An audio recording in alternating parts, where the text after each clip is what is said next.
আমরা যারা আছি আমাদের সবার বাসায় বেড়াতে যেতে পারবেন, শহরে যেতে খুব ভালো লাগছে। সবাইকে সালাম জানাচ্ছি। এখনো সকাল দুপুর হয় নাই, শুভ সকাল।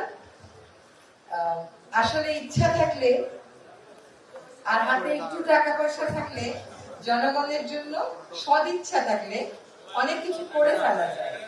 আমরা কত বড় বড় প্রকল্প দেখেছি যেখানে উদ্বোধন করতে সময় মানুষকে আয়োজন করে হয়েছে।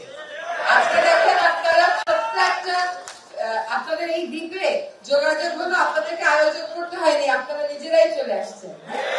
এটাই হচ্ছে অন্তর থেকে আসা, এটাই হচ্ছে আসল উন্নয়ন, যে উন্নয়নটা মানুষের মনের মধ্যে ছাপ ফেলে।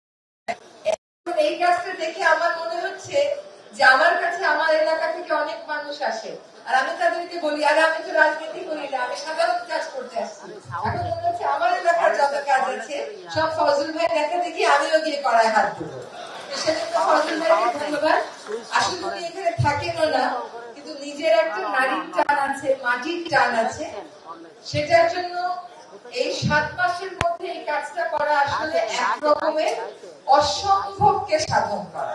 অসম্ভব একটা সরকারি যে আমরা ওই প্রক্রিয়াই আমাদেরকে ক্লান্ত করে ফেলে, কাজ তো অন্য কথা। তো অনেক সাহায্য করেছে। আমরা শুনেছি যে আপনাদের জন্য নতুন আবার সমুদ্রে চলার উপযোগী এমন যানবাহনের ব্যবস্থা করা হবে, এমন আপনারা পাবেন। তো আপনাদের যাত্রা আরো অনেক সুখের হোক।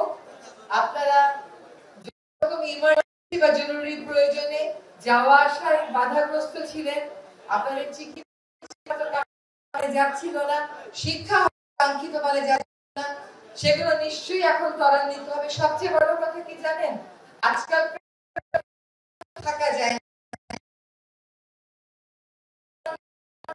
যোগাযোগ হয়ে গেল, ট্রাফিক পড়তে হবে না। একটা আপনারা সন্দ্বীপ থেকে চট্টগ্রামে ঢাকায় যাবেন। এই আনন্দটা আসলে আপনাদের যতটুকু আমাদের আপনাদেরকে আনন্দ, তার থেকে আরো বেশি আনন্দ লাগছে।